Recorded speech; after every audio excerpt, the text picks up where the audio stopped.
Welcome to the Medical Education Academy webinar series on age-related fertility decline. I'd first like to introduce my co-chair, Helen Kendrew, whom I've known for many years. Helen recently retired from her role as Clinical Director at Care Fertility Bath, where she'd worked for many years and has a wealth of experience in fertility nursing. Helen was also the first fertility nurse to hold the position of British Fertility Society Treasurer. In addition, she has been an active committee member of the European Society of Human Reproduction and Embryology Nurses and Midwives Certification Committee and UK regulator Human Fertilisation and Embryology Authority, in addition to contributing to the development of the UK NICE guideline on fertility and management of fertility problems. Welcome, Helen. Thanks so much, Val. What a kind introduction.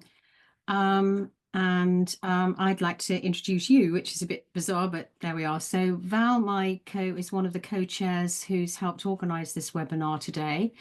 And she is a consultant midwife currently at Rock Healthcare based in Aberdeen, and is also a research registrar for Aberdeen University. And she's currently the coordinator for the ESHRE Nurses and Midwives Certification Group, who has the great task of collaborating with the ASRM to develop mutually acceptable KPIs for fertility nurses and midwives across the globe. And in addition to this, you've got a particular interest, I think, in fertility preservation for younger children. So thank you so much for being part of this group today. And I would also like to introduce to you my other co-chair, who is Sesh Sankar. Sesh is a consultant gynecologist based at King's College in London, RCOG accredited, the college in the UK, as a subspecialist in reproductive medicine. She's also a fellow of the Royal College of Obstetricians and Gynecologists, and she's published loads of papers.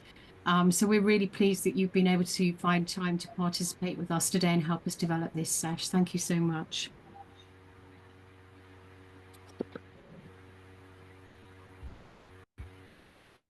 So I think now it falls to me to introduce our first speaker, Tamara Hunter, and actually to welcome everyone participating today. Tamara, we're stretching from the globe from Brazil to Australia. So thank you, Tamara, because I think it must be about 8, 9 o'clock at night in your part of the world. Tamara is a gynecologist and fertility specialist who actually took a first degree in global science. And she then proceeded to decide to become a doctor, which she duly qualified, and moved to work in Western Australia, based in Perth. And she is the first female doctor actually in Western Australia to obtain, and forgive me if I haven't got this quite right, the Certificate of Reproductive Endocrinology and Infertility. She's a paediatric gynecologist, and she's a senior lecturer at the School of Women's and Infants Health at the University of Western Australia. Thank you so much for finding the time to speak to us today. And you're going to be talking to us a little bit about the global fertility landscape. So welcome, Tamara. Thank you, Helen, so much for having me. And thank you to everybody. It is 8 o'clock here in Western Australia, and it's a balmy, I think about 25 degrees Celsius at 8 p.m. at night. So, so it is actually completely opposite to you guys, no doubt. But thank you so much for having me, and thank you to the conveners for inviting me along today to speak to you about something that is really important, and that is what is happening to our fertility rates here in Australia and around the world. I just need to have access to my slides if I can do so. Thank you very much. Just not able to advance them.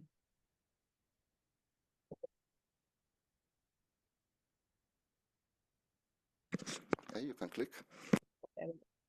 Thank you very much. So the world around us continues to change at a faster and faster rate. And in terms of making babies, this is also changing as well. But how is it changing? Well, the total fertility rate, I'll just go back one slide. The total fertility rate is the estimated average number of children a woman will have over her lifetime based on current age-specific rates expressed as a number of children per woman. And this modelling data indicates that there is a decline in male and female fertility rates. And this graph shows quite dynamically the decline from 1950 to 2021 for a number of countries. Now, if you consider that the replacement level is 2.1 children per woman, the global total fertility rate more than halved from 4.8 to 2.2 and is projected to further decline to 1.59 by 2100. The number of countries and territories with a total fertility rate below replacement levels is actually anticipated to increase to about 93% by 2100. Now, a contributor to this is the well-known fact that women are actually getting older at the time of birth of their first child. And we can see from this graph the steady rise of age from first birth in 1980 of 23 to now 29. And in Australia, this has now risen above the age of 30. Low birth rates are often viewed as a threat to welfare systems, to healthcare, and our economy. Now, this implies that there will be fewer economically active people to fund health and welfare systems, balanced against an increasing demand on these systems. However, slow population growth is postulated to help the environment, food security, health, climate change, biodiversity. So perhaps it's not a bad thing. Debates regarding fertility and population dynamics are not new, and no doubtedly they will continue. But it certainly leads to the question regarding whether and how governments should act to influence human reproduction. Because although there is indeed an observed decline in fertility rates, there is still population growth. You can see here, the population is expected by 2100 to rise to. So we need to be careful in the way we tackle declining fertility in the face of ongoing population growth. First, we need to think about government policies. They need to be family friendly. They need to be geared toward education. By using pronatalist policies to pressure women to have more children, this has a detrimental impact on health and will actually reverse the progress we've made on gender equity. Secondly, we have to think about tailoring our actions around access to fertility care and also affordable childcare. Why is this so? Well, the rate of fertility decline is not the same globally. So at a minimum, interventions need to be numerous. We need to have choice and promote choice about interventions, and we need to have they need to be stable over the long term to make sure that we can actually measure the impact of these changes. And third, there needs to be some effort put into addressing the root causes of the declining total fertility rate, not just the outcomes and consequences. And any investigation into that needs to be robust and not just rely on future modelling.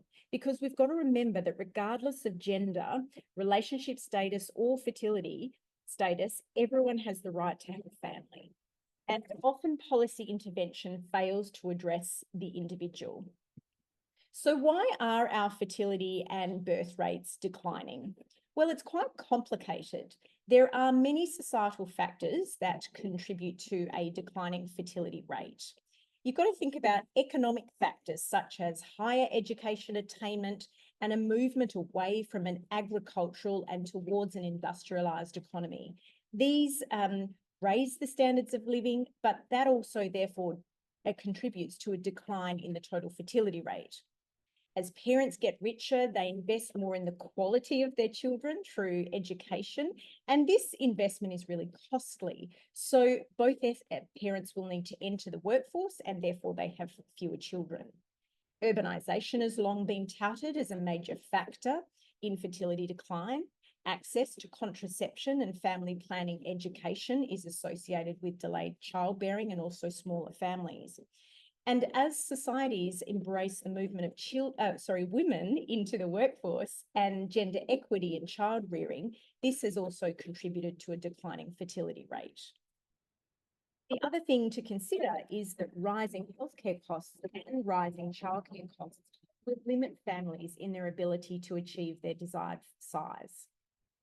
And of course, we know many of the biological factors. We understand that infertility is a common chronic disease affecting many reproductive age men and women, and it represents a major life burden. The age of women trying to have a baby is increasing, and that impacts on both the quality and the quantity of eggs they have. The health of women trying to have a baby has declined.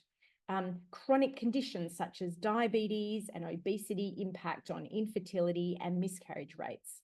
And it's important not to forget the male in all of this. Male infertility contributes to some 20 to 30% of all infertility cases. And there are several factors to consider: declining sperm counts, testicular dysfunction, endocrinopathies due to things like obesity, and other lifestyle factors such as smoking, excessive alcohol consumption, poor nutrition, and even exposures to chemicals and toxins. All of these things contribute to an increase in the time it takes people to become pregnant. And this is time that couples just no longer have because they are delaying the commencement of starting a family.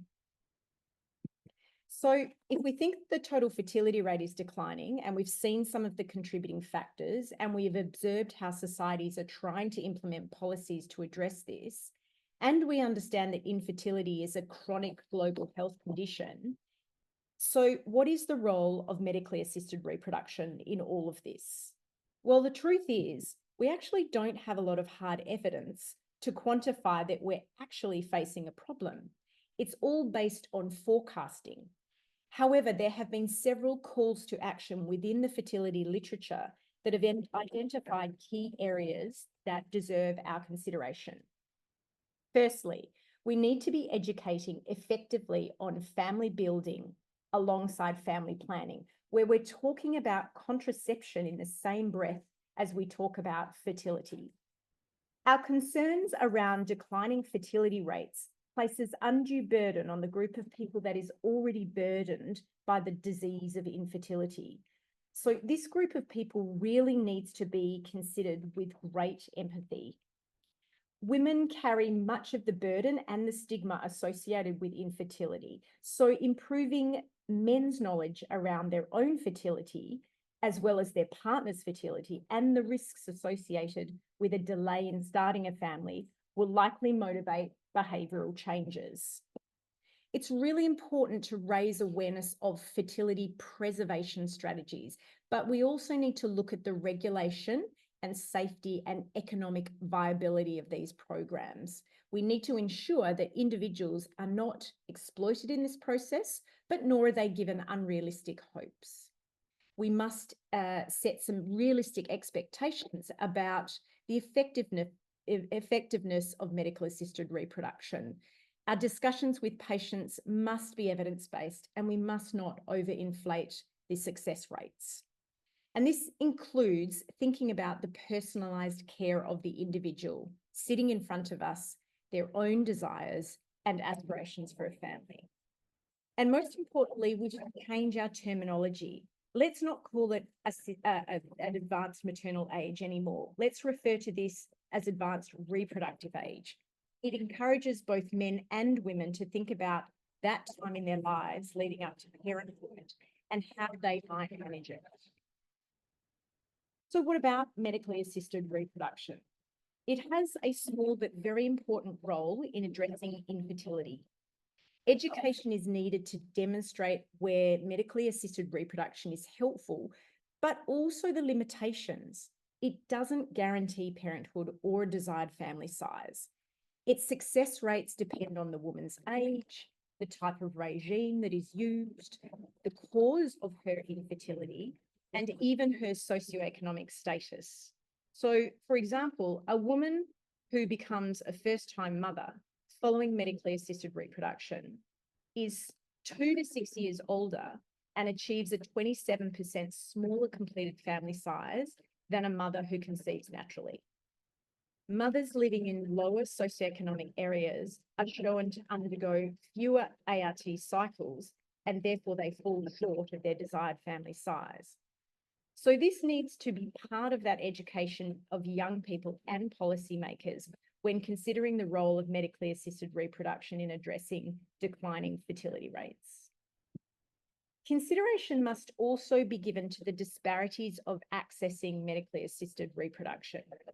Infertility is experienced equally by those of high and low socioeconomic status, and yet access to care is often limited to those of higher status. And globally, access is much greater in wealthier nations compared to the less wealthy. Since assisted reproduction is a widely practiced and mature technology, its cost should be decreasing.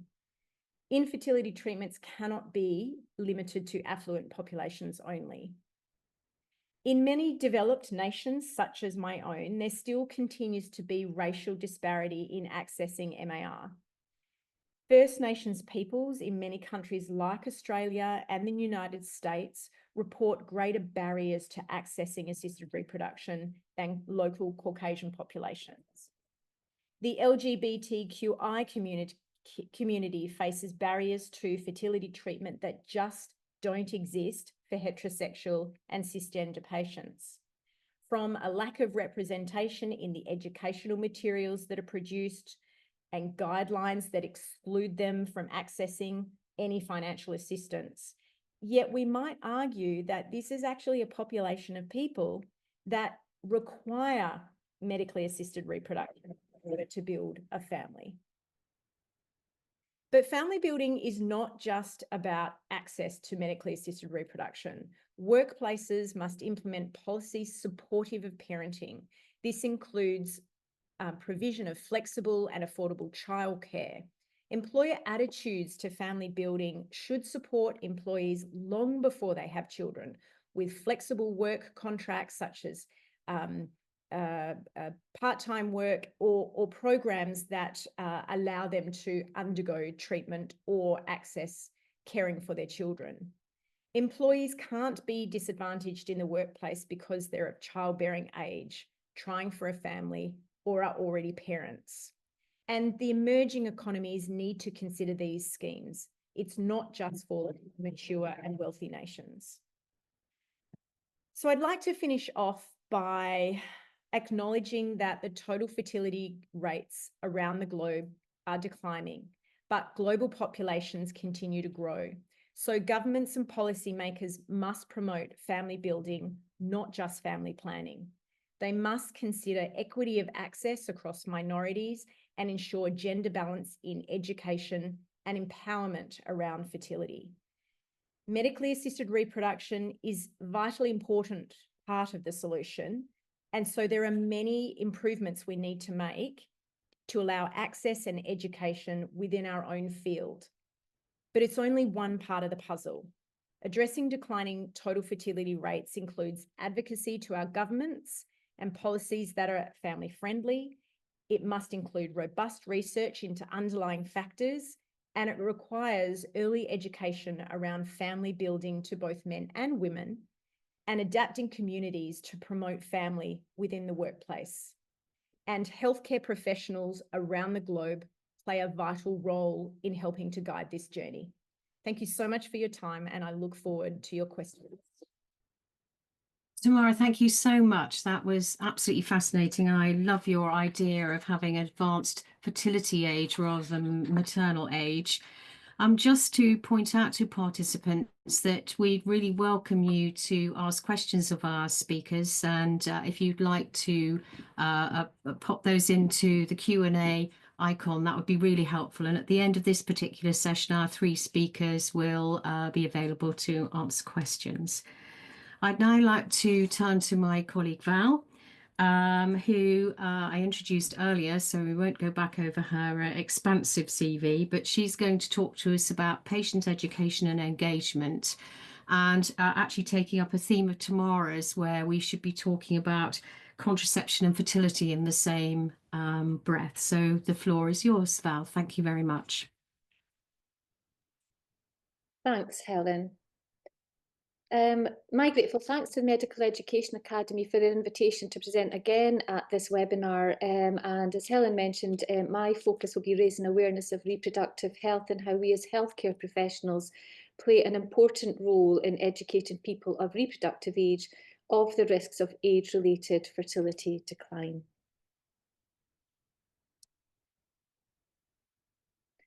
Sorry, just to go back, these are my disclosures and learning outcomes.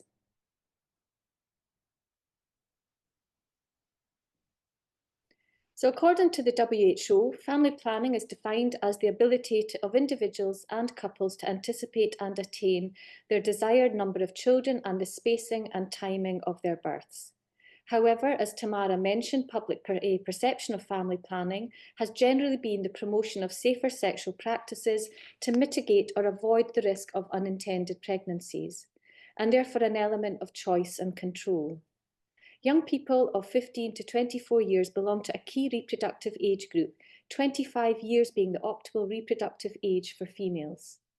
Economic reasons, as Tamara has already highlighted, such as studying and career progression, are not only the motivators for reported delays in family building, but are collectively cited as the frequently reported reasons. As the average age of first-time parents continues to rise, there's been a concerted effort by educators, policymakers, and several reproductive health groups to improve fertility awareness. Reproductive health education is crucial to ensure that our younger people understand their reproductive system to enable informed decisions about their sexual relationships and fertility, including whether they want to have children or not. The study referenced on this slide involved evaluation of the intended UK school curricula for 14 to 18-year-olds in relation to reproductive health, and from which analysis revealed substantial differences. Most, but not all, included sexually transmitted infections, hormonal aspects of reproduction, contraception, the menstrual cycle, and medically assisted reproduction, or MAR as the acronym. Important topics such as endometriosis, fertility, preconception health, pregnancy, miscarriage, menopause, and infertility, except in the context of MAR, are missing. Malowski and colleagues concluded that many young people in the UK are at risk of leaving school with inadequate understanding of the concepts that have important implications for their reproductive health. So what is the definition of fertility awareness? Well, as this slide explains, it's the understanding of reproduction, the ability to reproduce, the probability of conception per month or menstrual cycle, and related to individual risk factors and non-individual risk factors, including the awareness of societal and cultural factors affecting options to meet reproductive family planning, as well as family building needs. And so as healthcare professionals, where can we direct not only our patients, but friends and family members who may want to know a little more about their fertility? In my opinion, an excellent resource is the Fertility Education Initiative, which was founded by a special interest group of the British Fertility Society and included senior professionals from health, education and UK government with the aim of improving people's knowledge and fertility and reproductive health in the UK. The group continued to work with educational institutions to educate children, young adults, parents, teachers and health professionals in all aspects of reproductive health. And recent work by the group has included a survey of 16 to 18-year-olds, which has now been replicated in both Greece and Belgium and now generated international interest of the reproductive health education collaboration. Fertility. Who thinks about having kids when you're at school? The thing is, what you do to yourself now affects your future health and fertility. Take Fliss and Louie. They haven't even met yet, but one day they'll get together and want to start a family. They can't see into the future, so they don't know that they'll struggle. Right now though, Fliss has just had a one-night stand. The condom split in the middle of sex, and she's worried. She was technically still on her period. Well, still spotting anyway. You can't get pregnant on your period, right? Turns out you can. The fertile window is basically the few days every month when it's possible to get pregnant. And for humans, that's around 6 days. usually around the middle of your monthly cycle. Girls have 24 hours once an egg is released from the ovary for it to be fertilised by a sperm cell before the egg starts to break down. Sperm can survive for around 5 days inside a girl's body, so that's where the 6 days comes from. 6 days of what's usually about a 28-day cycle. So, depending on how long your period lasts, and when you ovulate, in other words when the egg is released, yes, it's technically possible to get pregnant when you're on. Because the monthly cycle and ovulation can change from month to month when you're young, you have to assume you can get pregnant at any time and be really strict about contraception, or you might get caught out. So, understanding your body is a skill for life. For now, when you don't want to get pregnant, and for later, when you might. If you do want to have kids, knowing your fertile window is important, as it gets harder to get pregnant as you get older. Girls are born with a fixed number of eggs that are continuously lost over time as you get older. So, the number of eggs and also the quality goes down as you age. That's why the main thing that affects your fertility is age. And after you're 35, fertility starts to decline fast, though sometimes things can go wrong sooner.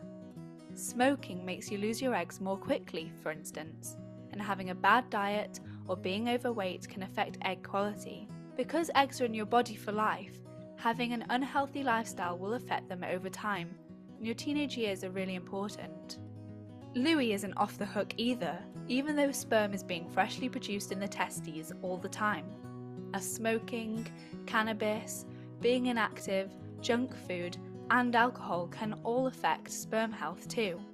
So, by the time Fliss and Louis meet years later, all these things they don't notice having an effect now build up over time to cause big problems. Plus, they don't realise that waiting 5 years before trying for kids might mean that they'll leave it a bit too late. One day, they'll be in a fertility clinic, wishing someone had taught them this stuff at school.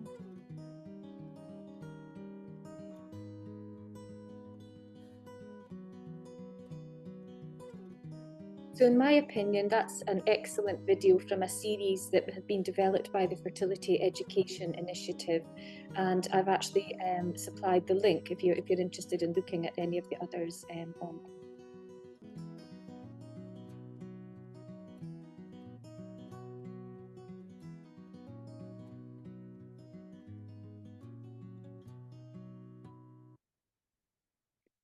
So in addition to animation videos, what role do fertility apps play? Femtech, or female technology, is a term used to define software and services that use technology tailored towards women's health, which includes fertility solutions, period tracking apps, pregnancy and breastfeeding, women's sexual wellness, and reproductive health care. Fertility apps allow women to input menstrual cycle data, including the start and end dates of their periods and the associated symptoms they might experience. The app then uses this data to predict when the woman is most likely to ovulate and the most fertile days.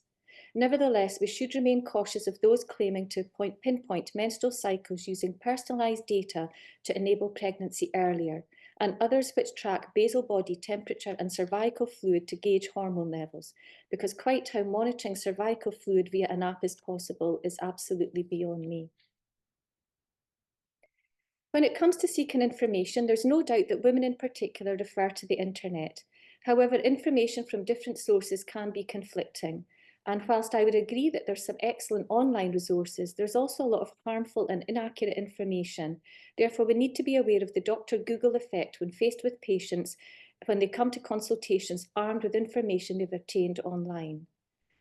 Barocco and colleagues discussed evidence for the important role of the internet in accessing infertility information and support, and for the ability of web-based resources to meet patients' needs, and concluded that although distressed patients reported high rates of searching, their needs weren't always met, suggesting that they might benefit from alternative sources of information and support or guidance from us as healthcare professionals. It's therefore our responsibility to direct patients to reputable websites, such as the BFS site, which is an excellent and very simple example, in addition to the excellent patient decision aids that exist and the provision of adequate emotional support at every opportunity. With regards to media pressure, the image on this slide is from the Milan Fashion Week in 2015, in which media representation appears to frame the concept that anything is possible. My response to this image is that I would be surprised if any of these models have a BMI over 18, and that being the case, I'm likely to experience regular menstrual cycles, in addition to an increased risk of osteoporosis. In its defence, this article did reveal in small print that the models were not the mothers. Yet you only have to look at glossy magazines on a monthly basis to read about another celebrity conceiving after the age of 40, although they never allude to the probability that donor eggs were used. Therefore, hope creates motivation and enthusiasm to explore other options. And finally, again, as Tamara already alluded to, societal pressure to reproduce can be isolating for couples living with infertility, as they avoid social events with friends who are fortunate to have children. And the two quotes on this slide are from a study I conducted many years ago when I interviewed couples coming to the end of their fertility journey, none of whom had been successful in achieving a live birth. We all know that female age is the single most important factor in assessing ovarian reserve and reflects both the quantity and quality of eggs. Advancing female age is also linked to an increased risk of aneuploidy, obstetric risks, and fetal anomaly. Interestingly, low AMH concentration has been associated with an increased risk of embryo aneuploidy in women of advanced age, but not in younger women, suggesting that embryo aneuploidy risk was mainly due to advancing age and related change in eggs and not to ovarian reserve in isolation. Endometrial receptivity might also decline with advanced age due to unknown biochemical and molecular abnormality, and this decline could also be the result of a higher incidence of other pathologies such as myomas or polyps. According to the Guardian newspaper, the number of women without a partner having children by IVF or sperm donation has trebled in the last 10 years, with many women taking matters into their own hands and considering social egg freezing. However, currently there is no UK NHS provision for this, with many clinics promoting misleading promises or understating the risks and cost, the process typically costing around £7,000 per cycle. Yet women's increasing confidence and consideration of egg freezing out with a traditional partnership illustrates a significant change in attitude and social acceptance. Nevertheless, the reality is that women will need between 10 to 15 metaphase 2-stage oocytes to give them a reasonable chance of live birth. So, for example, if considering egg freezing at the age of 38, will potentially require several cycles of stimulation to achieve this, which significantly adds to the cost that may not have been outlined at the beginning, in addition to often hidden storage fees. Therefore, as stated earlier, we have a duty of care to be honest with women when discussing the potential of social egg freezing. Whilst it's well documented and the ultimate focus tends to be on the female partner, male factor infertility is linked to 25% of all cases. Therefore, it's important to consider both genders when considering fertility awareness, as was intimated in the short educational video. Lifestyle factors are modifiable habits which influence overall health and well-being, including fertility. And as previously discussed, societal pressure and women delaying time to first pregnancy, in addition to diet, weight, exercise, psychological stress, and environmental impacts, which include chemical exposure, including smoking, illicit drug use, and alcohol and caffeine intake, all of which have profound effects on fertility potential. We already know that cigarette smoke contains thousands of chemicals and is associated with potential health complications, including cardiovascular disease, but more research is required to establish a link to infertility. However, previous studies remain unchallenged in that female smokers have a significantly higher odds ratio of infertility in comparison to non-smokers, and therefore accurate history taking is essential, paying particular attention to smoking history. Men who smoke tend to also have a decrease in all sperm parameters, including fertilizing capacity. And one study also determined a link to reduced binding capacity. In 2022, one study suggested that 7% of 11 to 17-year-olds were currently vaping. The heat generated by e-cigarettes leads to the oxidation and decomposition of its components, eventually forming harmful constituents in the inhaled vapor. Although toxins were measured at lower levels compared to conventional cigarettes, there are concerns about their potential impact on both male and female reproduction. And Public Health England have just launched a 10-year study evaluating the short and long-term health risks associated with vaping. Alcohol is also associated with multiple reproductive risks, including the risk of early pregnancy loss, but how much is too much? Studies on the effects of illegal drugs on human fertility have also been scarce due to ethical considerations, as well as subject to underreporting and bias due to the characteristics of the population being studied.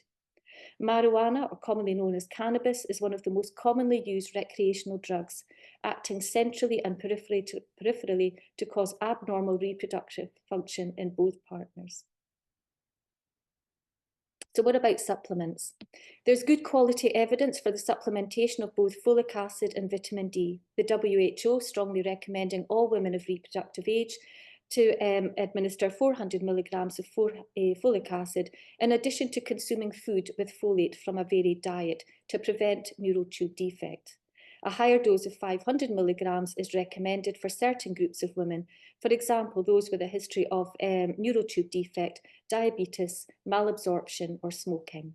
Our recommendation would always be to commence supplementation 3 months pre-conception. However, we must never forget that the richest source of folic acid may be in fact from our diet.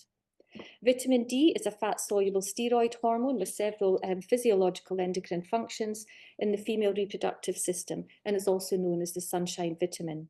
Additionally, this substance is involved in the regulation of ovarian and endometrial cell proliferation, and women are advised to supplement vitamin D during pregnancy to maintain recommended levels of calcium and phosphorus for fetal bone health. Coenzyme Q10 or CQ10 is as it's more commonly known, is a free radical scavenger acting as an antioxidant and playing a crucial role in the regulation of metabolism. But again, the limited evidence suggests that it plays a role in the protection of female gametes from oxidative stress, yet only poor studies exist. With regards to DHEA, the minimal evidence again suggests that it improves ovarian function, increases chances of pregnancy by reducing aneuploidy, and lowers miscarriage rates. Nevertheless, some would argue that improvement in egg and embryo quality with DHEA supplementation potentially suggests a new concept in the prevention of ovarian aging, where ovarian environments, but not oocytes themselves, age. However, robust quality studies are required to disprove this, as in my opinion, female age will override this every time. However, we do know that antioxidants play a part in reducing sperm DNA fragmentation, and as I mentioned previously, the richest source of antioxidants can be found in our diet, in water-soluble vitamins C and E, and in foods such as berries, fruit, vegetables, nuts, seeds, and often coffee. With regards to physiological factors, stress is a prominent feature across all societies. Living with infertility is a stressful life event, and societal pressures such as friends announcing pregnancy, monthly testing for ovulation, or frustration associated with irregular cycles, repeated treatment failures, disruption of one's life plan, in addition to the financial cost with which fertility treatment is frequently associated. The hypothalamic pituitary adrenal axis, when activated by stress, exerts an inhibitory effect on the female reproductive system.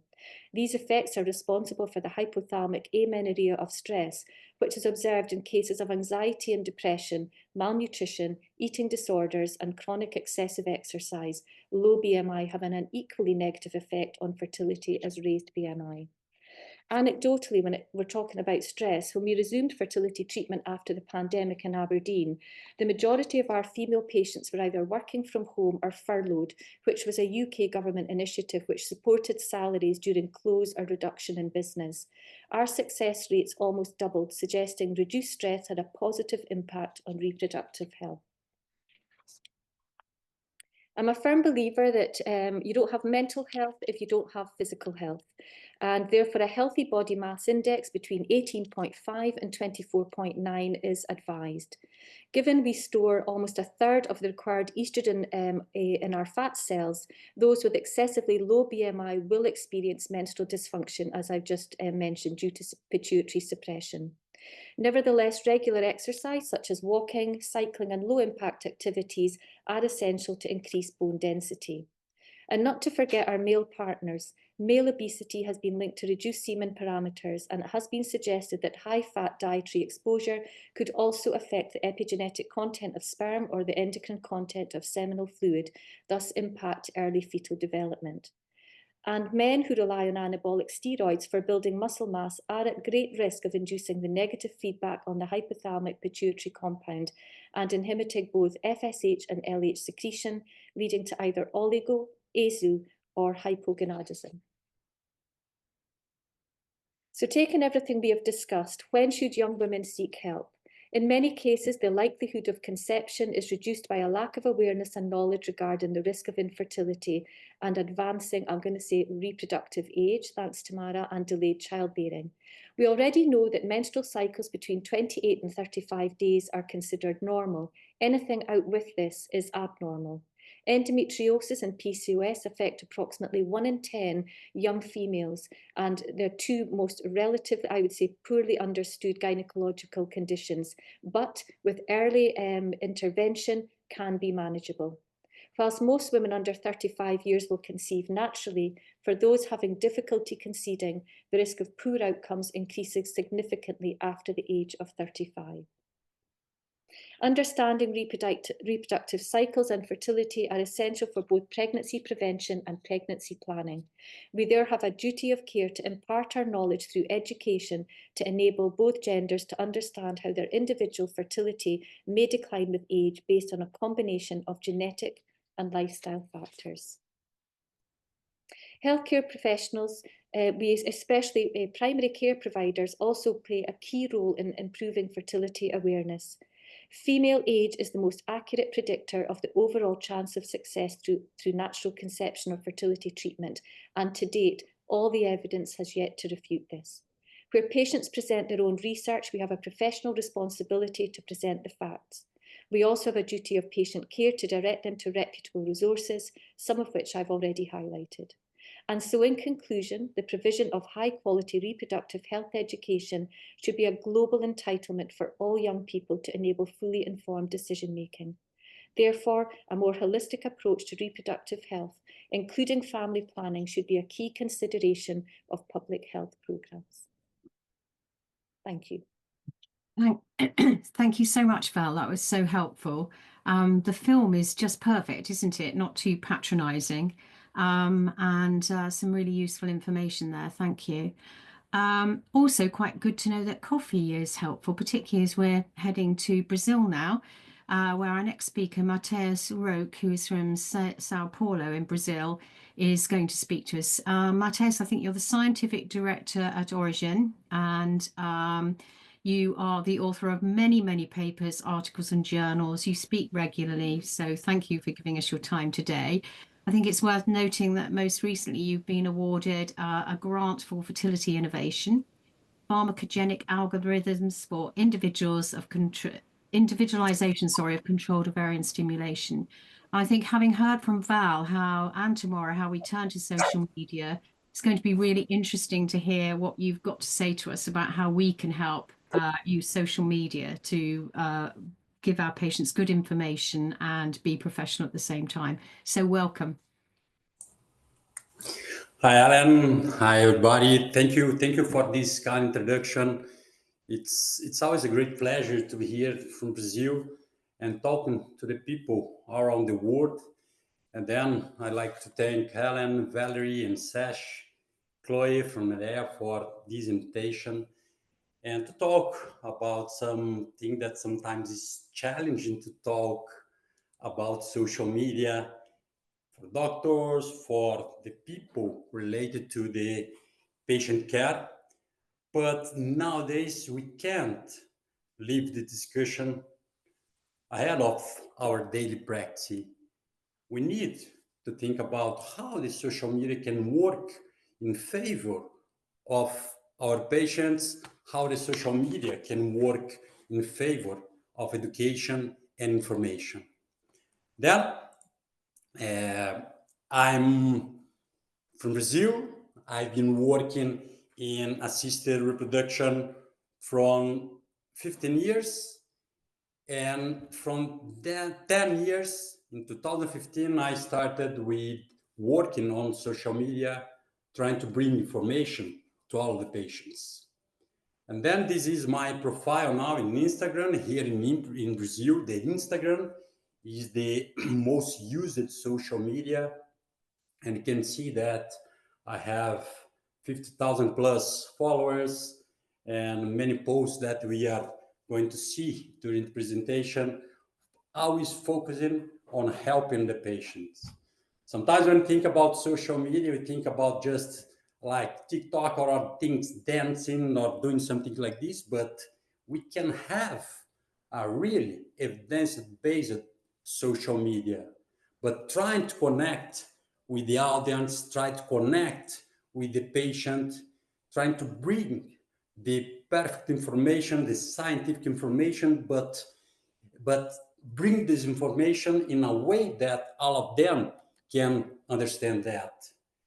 And the importance of that is that when we are talking about infertility, 1 in 6 people are globally affected by infertility. And the disease, the infertility, is associated with many important points. The infertility, just one point that my slides here are there. Oh, they were not moving. But the infertility, we need to think about who are the patients that we are working with. The infertile patients, they face a disease that are related with important psychological aspects. Patients that are facing infertility, there are some studies showing that around half of them, when they have the diagnosis of fertility, they will not go through any treatment. And those patients that move to an IVF treatment, if we fail with them, around 1/3 of them will just give up. They will drop out the treatment.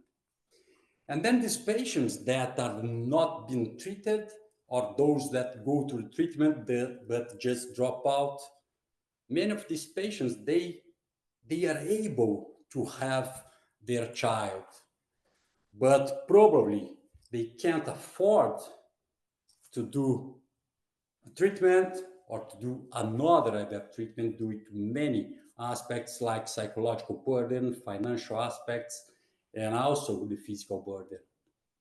But that's also one important issue that's related about education and information for these patients.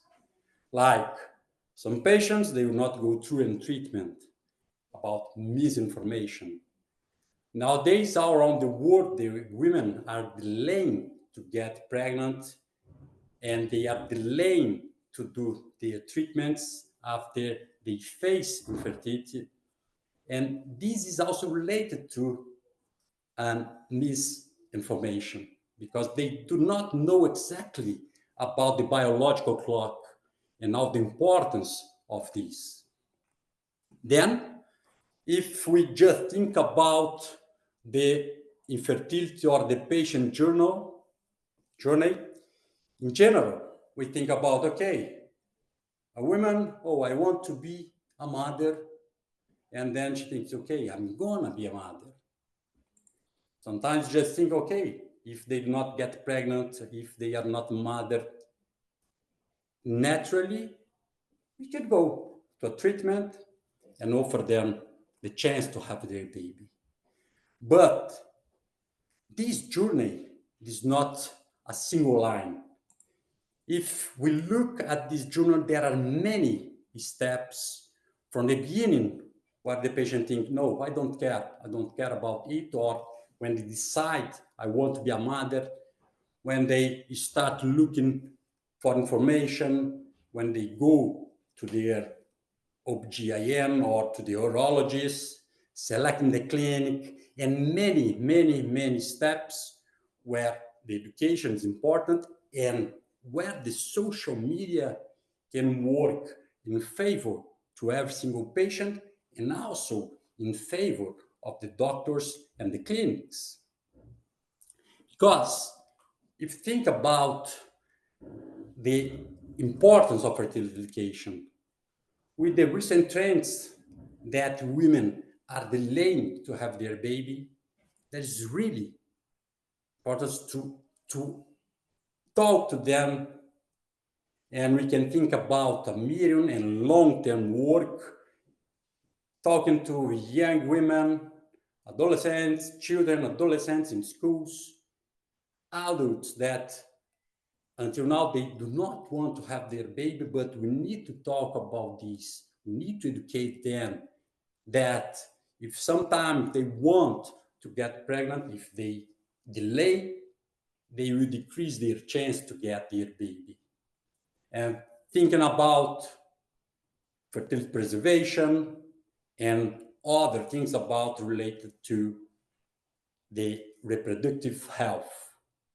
But if you think about the patients that are facing infertility, they are with us, they are looking for some clinic, or they are at our clinic, and they're trying to conceive. They have already faced infertility and the diagnosis of infertility, and they need to do a treatment. And when we think about the biological clock, it's really important to work on that. Then the education is really important, and why not using social media for helping these patients? Why not using social media for patient education? Around the world, more than 50 billion people, they have access to some kind of social media. This can change in different countries, the preference in different countries, the preference from the people. If they prefer, okay, I'm gonna look more for YouTube, Facebook, Instagram, or any social media. And here you can see the penetration. More than 3 billion people with Facebook accounts, YouTube, more than 2.5 billion access there and people connecting there, Instagram, 2 billion people. In Brazil, almost 200,000 million people, they have access to Instagram, and we need to use this in favor of our patients. Globally, more than 1.6 billion people, they have access, and we can reach them working in social media and thinking about Instagram. Then, if we move again to this journey, why not using social media in helping all the patients to move forward and every single step in this journey, and helping in increasing the chance for them to have their baby. Then, as I mentioned, in 2015, I've started in social media and in Instagram here in Brazil. And this was my first post, the beginning, my beginning in social media, and show you then I'm beginning here in social media, and I'm going to show you the beginning of life. How does it work? But sometimes you can see that we do some mistakes. After some years working on social media, I have some people or some company that I was with them for them to help me with the social media. But this was my feed in Instagram, and when the patients go there, or when the followers go there, or probably new followers go there, this was the image that they could have there. And this is not me. This image, they do not represent who I am, the person, the doctor. And sometimes this kind of feed can be good for clinics, for companies, but not necessary for people interaction, doctor or any other people from health with the patients, with the potential patients. And then I moved. I did some changes and I got some hits. And thinking about personalization, we can talk about everything to the patients. Like here, this is one video from 2019. After actually, I was in Croatia with my wife, and during the breakfast, I just started talking to them about ovarian reserve, about ovarian stimulation, just showing them some grapes, a pot full of grapes, another pot with lower number of grapes, talking about good ovarian reserve, poor ovarian reserve, talking about AMH, also talking about anti-follicle count, performing ovarian stimulation, and many things to make it easier for them to understand what they're facing, and if they are going to treatment, exactly what could happen. We have this good ovarian reserve, poor ovarian reserve.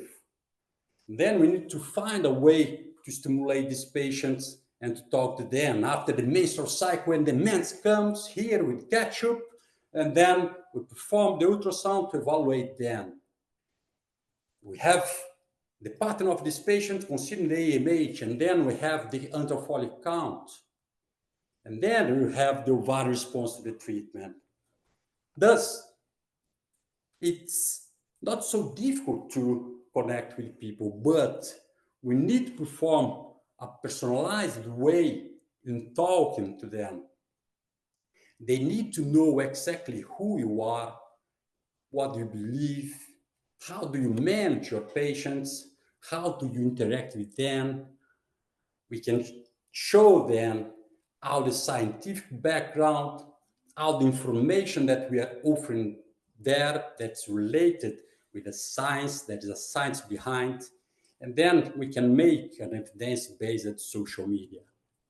Here, like here, introducing myself, then my posts, my video, my feed, they are much more with me there talking to the patients instead of just preparing artificial posts or artificial information for them that kind of information do not connect to the patients. But it's also possible to talk about infertility here. I'm trying to conceive for 1 year and I can't. Am I infertile? And one video with 1.1 million views, more than 300 shares, saves, many things, talking about if you are or if you are not infertile, if you are taking more than 1 year to get pregnant, that you need to go to a specialized doctor to evaluate that. Another video, I can't get pregnant naturally. What do I need to do? Yes, talking exactly. You need to go to a doctor, the couple, a complete evaluation about what could be happening with you. I can't get pregnant naturally. Why the woman's age is so important? How many eggs do I need to get a euploid embryo? All of these related about the advancing of women's age, but always talking about the importance of the male partner in the process of reproduction, but showing them the importance of time. Time is egg, and we can't lose time. But we need to connect with the audience, not only showing just scientific information. We need to work and think about empathy. We can talk about faith and medical treatments because this in general is a concern about many patients depending on their faith or depending on their religion. I'm going to do an IVF treatment. Oh, this is a fault. No, we need to talk about that. But we also need to show them that infertility hurts. Yeah, and talk about it open, with an open mind, and they will feel more comfortable. I'm suffering. That hurt me, but that hurts million and million of people, and I need to look for information. And again, we can connect with the audience, showing authority, not dancing, not doing this. Like this was a story that I posted 2 days ago, 10 hours that I posted it, talking about having patients, working on science, and also working with education, showing how my agenda for this year, traveling in different places, talking to the doctors, learning and bringing information for them and sharing information, and then 10,000 views in 10 hours. These are patients that are potential patients or women that, although now they are not trying to conceive, at some time they will try to conceive. Then, if we think about the infertility journey, why or why not social media? And the answer, social media, is it important? Yes, it can really help in making a difference for every single patient around the world. We can think about information, education, connection, and authority, and never forgetting what is the main objective of our patients, that is to get their baby. Then we need to offer them the highest technology, but we also need to offer them our heart. We need to be with them. Sometimes we need to psychologise them, and we need to hug them that I am with you, and we'll do the best scientifically, and also thinking about empathy to have your baby and to make your dream come true. That's the point. Thank you very much. A great pleasure to be here with all of you. Thank you so much.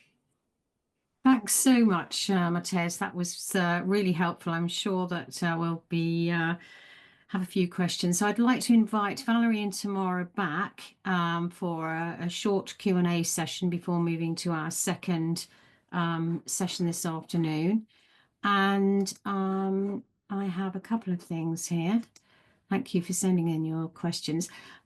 So one of the questions, when considering biological factors that affect fertility, what is the one area that needs a lot of work? I guess that's for you tomorrow, really. When considering the biological factors, Yes. what one thing that I think needs a lot of work is working on our men. So I think that, you know, they make up 30% of infertility, and I think women are always really good at coming into the clinic and asking the question, what can I do? What can I do to fix my fertility? Blokes are not so good at that. In fact, often the fertility visit is one of the first times or one of the greatest opportunities we have to address a man's general health and well-being. So I think we have a lot of work to do in the space of men's fertility health. Okay. I think that is so interesting because, as we know, men are just not generally, I'm generalizing like mad here, but they're not very good at seeking help. And it's generally a bit of a nudge from the female, isn't it? Thanks for that. Val, do you have any information from, you mentioned the survey of 16 to 18-year-olds that's sort of advanced from the UK and gone to a couple of other countries. Do you have any information about what those youngsters wanted to hear when we should be giving them information, and what's the right time to do it? Should it be us? Should it be school? I think that's quite a barrier for us in a clinic. Thanks, Helen. I think one of the problems is that currently sexual health education is not mandatory in schools, although Public Health England, NHS Scotland and Education Board for Scotland actually provide guidelines. It's not mandatory, and I think that's one of the main problems.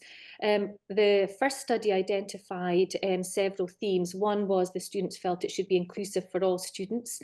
They talked about logistical improvements and teaching. I'm not quite sure what they meant by that, but the requirement for teachers to be honest, transparent and non-judgmental in their approach to teaching anything around sex education and reproductive health.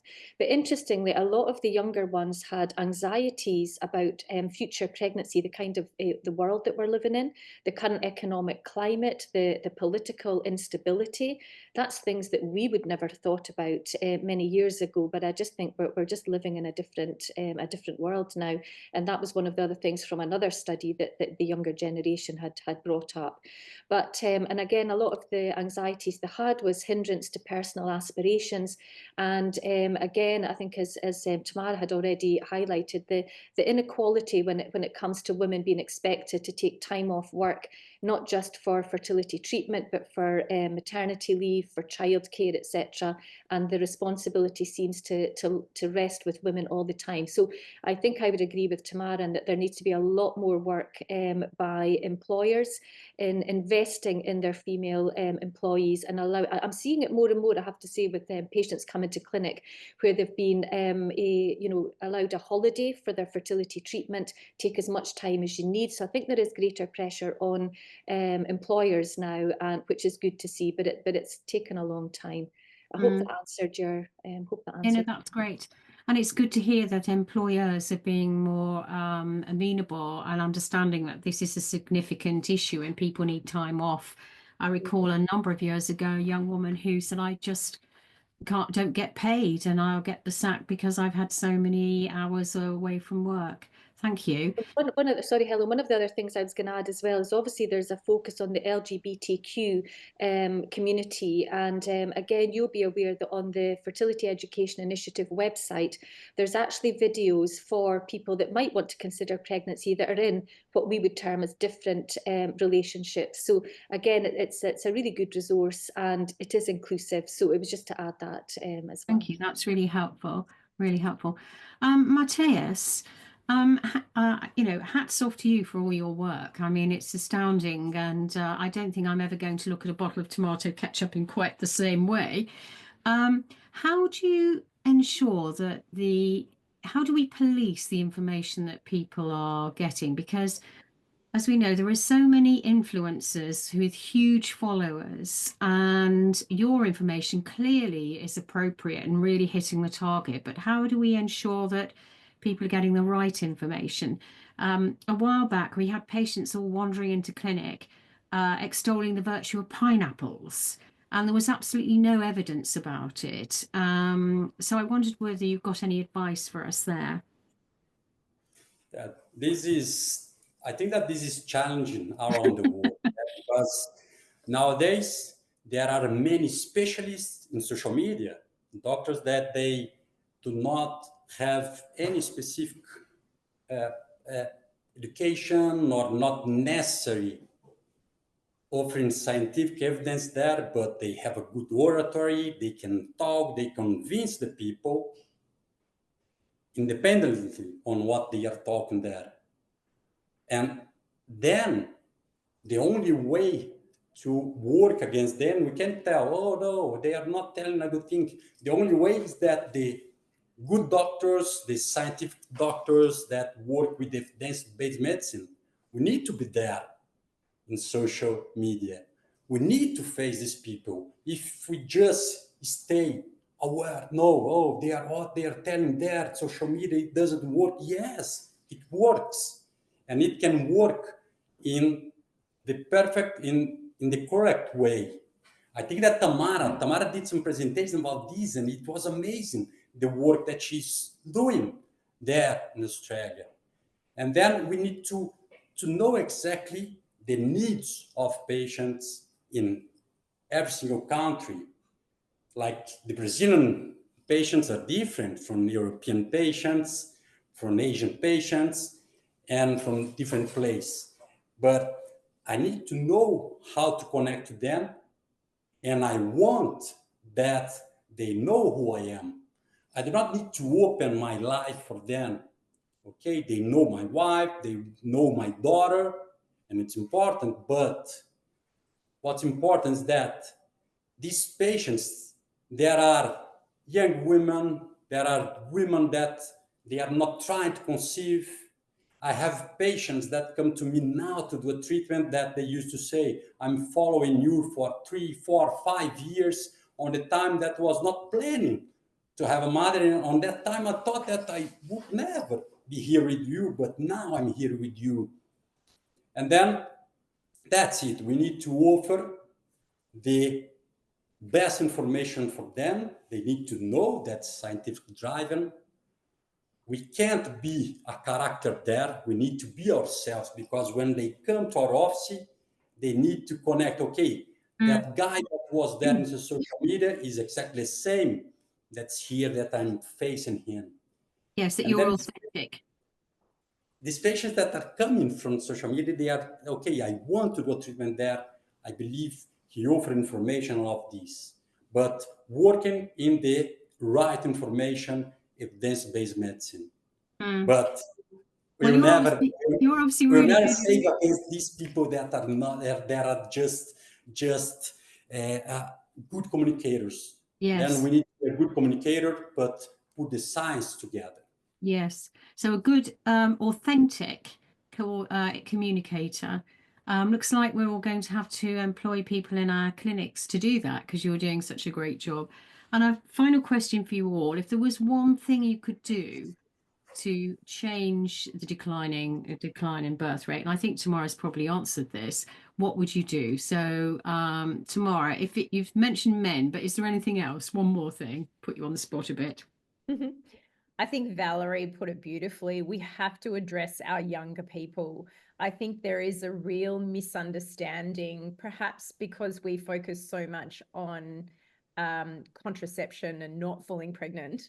I think there's a really big misunderstanding with young people around the ability to conceive as you get older. And yes, there are all these social pressures that are out there, but I think it's incumbent on us to make sure that young people are really understanding of their fertility and how it does decline as they get older. Thank you. Val, I guess you'd agree with that. Yeah, totally. And I think, my youngest son's girlfriend had mentioned that her mum went through an early menopause. So that was my cue to mention that maybe she might want to consider fertility assessment. And she's taken me seriously, actually. So she's booked in next week. So I just think any opportunity that we have, I don't mean to scare people, but just to make sure that they think about it sooner rather than later. So yeah. My son's terrified, but anyway, that's another story. And you're getting the knitting out. He's only 20. Matthias, have you got a single thing that you would suggest, apart from tomato ketchup? As I always mention to my patients, never give up. And we need to work on our dreams. We need to work with our patients. We need to know exactly what they want, that's to have their baby. And we need to do the best for this. Offer science, offer technology, but again, also offer our hearts for them. Yes. That's my suggestion for all of doctors. No, that's really helpful. Thank you. So I think we'll draw this session to an end, and I'd like to thank the three of you for fabulous presentations and food for thought. And I'm going to hand over now to Val, who's going to chair the second session of this webinar. And as mentioned before, please do send your questions in. We'd like to put our speakers on the spot a little bit. Thanks, everybody. Over to Val. Thank you, Helen. So first speaker in our second session of today is Christos Venetis, and I'm delighted to introduce Christos. I'm actually exhausted after reading your biography, so I've actually shortened it a little bit. I hope that's okay. Christos is a senior consultant gynecologist and fertility specialist, assistant professor at the Aristotle University of Thessaloniki in Greece, and visiting senior research fellow at the University of New South Wales, Australia. He's also head of global clinical research and has an impressive research publication and international speaker profile. For many years, Christos has been a passionate advocate of evidence-based medicine, which no doubt has been informed by his membership of the editorial board for human reproduction, section editor for RBM Online, in addition to associate editor for fertility and sterility reviews. His research interests include ovarian stimulation, endometrial receptivity, reproductive epidemiology, and the health of mothers and babies after ART. He's currently leading a number of research projects in these fields, both nationally and internationally. And we now welcome Christos to present inclusivity and running a fertility service that meets everyone's needs. Christos.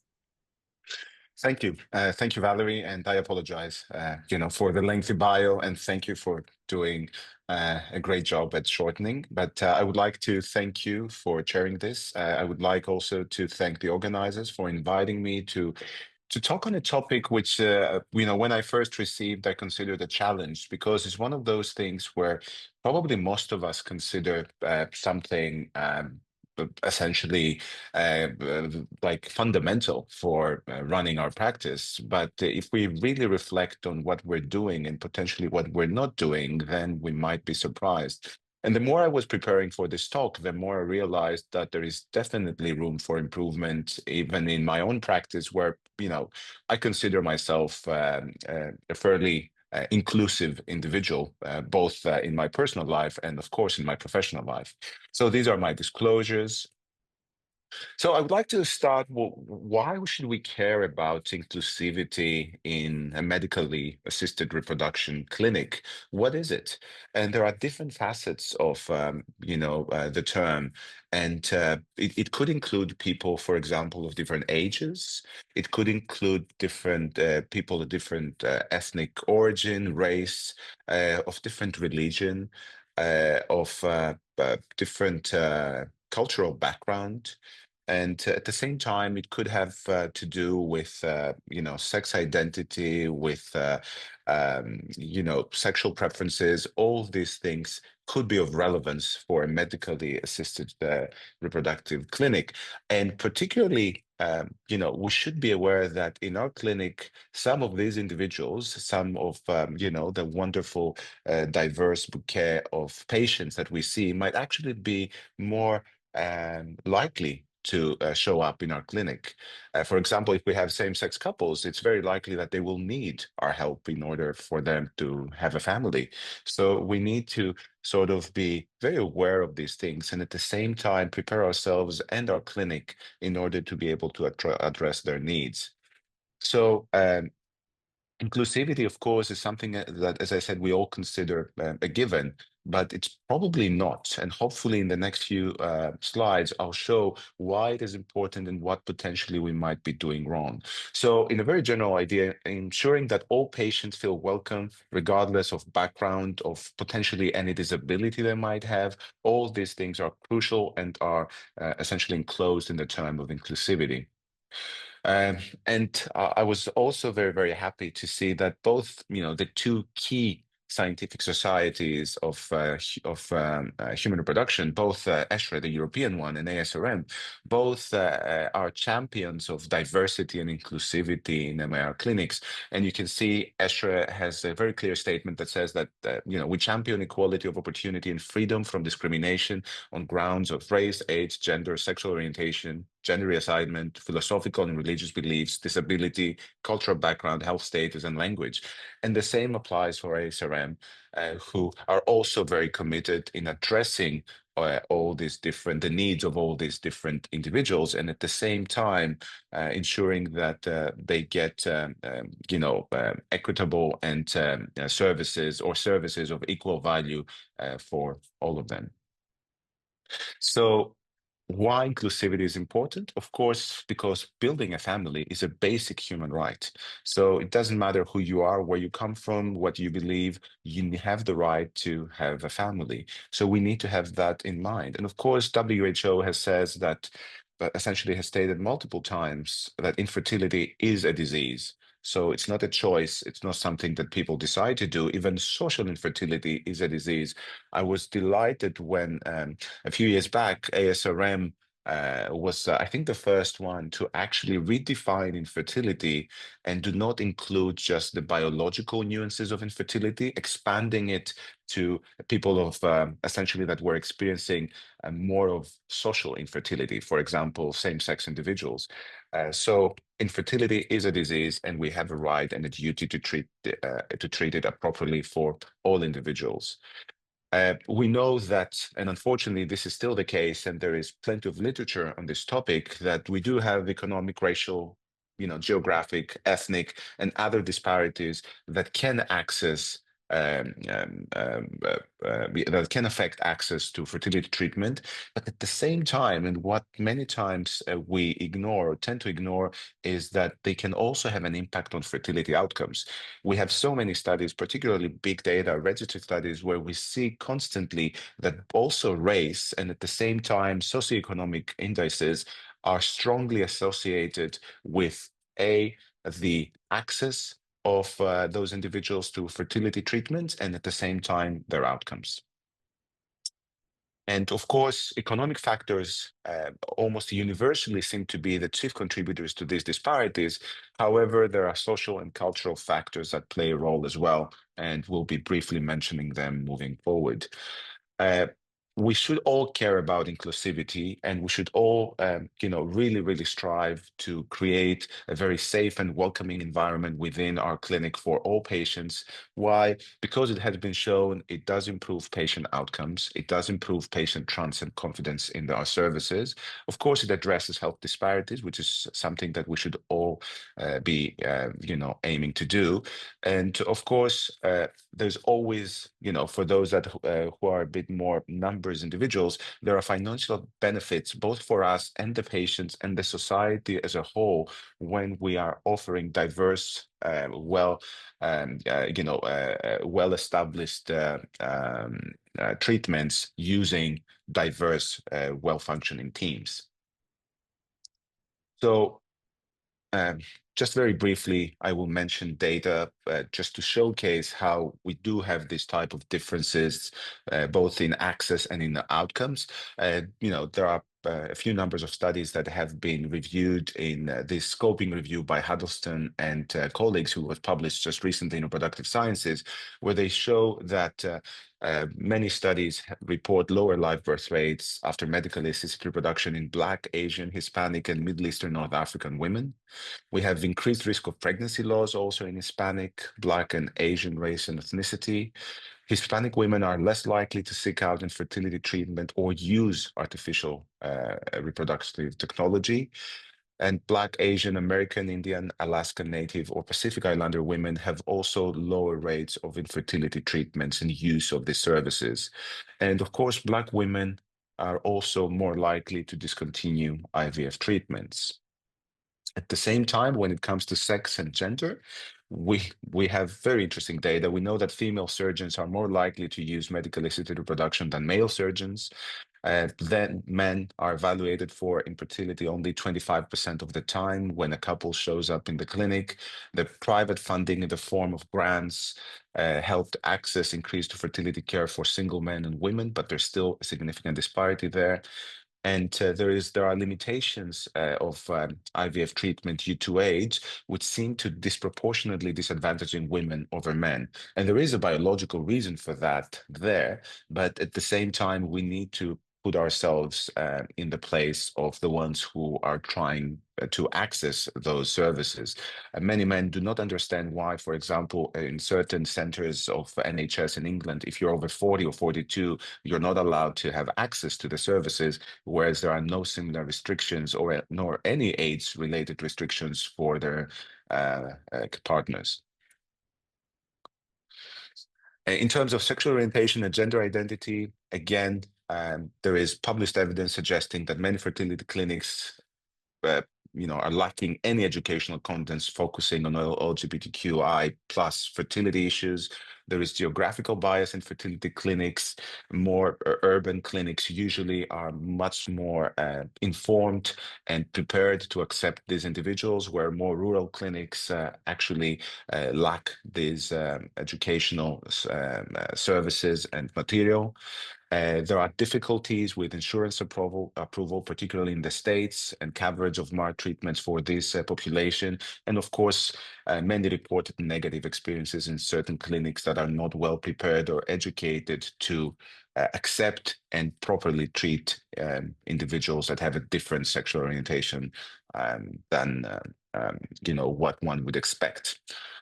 Here you can see how even the way we accept that, for example, single women or same-sex couples should have access to IVF ranges, depending on whether the people who were interviewed or surveyed were men, were women, whether they were older. You can see, for example, that essentially older individuals, heterosexual individuals, and individuals from Italy, for example, where there's a strong Catholic background, they were not as accepting of, MAR treatment for single women or same-sex couples. And this show these differences. And of course, income, is positively correlated with access to MAR. Higher education levels is also positively correlated with receiving MAR. Unemployment, as one would expect, negatively correlated. And also living in rural areas means that the chance you have to see a fertility specialist and subsequently be treated by one is actually lower. So the barriers to inclusivity, as I probably sort of hinted with my previous slides, can be physical, can be financial, can be legal, and can be cultural. And we need to be able to address all of them. So physical barriers, we've mentioned many things, but we haven't yet properly addressed disability. We do have individuals that are not fully able. So, for example, not having ramps or elevators that would allow people in wheelchairs to access all parts of the clinic is sometimes a very big problem. Don't having adjustable tables. All these things can really affect negatively the experience of these individuals in our clinics. Of course, there are communication barriers. Sometimes we have language issues. I was practicing for many years in Australia, where many times we have immigrants that have just migrated to the country, and their command of the English language is very, very poor. So we always made a great effort to ensure that we will have proper interpreters or individuals that can help us communicate. There are also other semantic or attitudinal barriers that can hamper communication, and we need to always be very, very aware of that.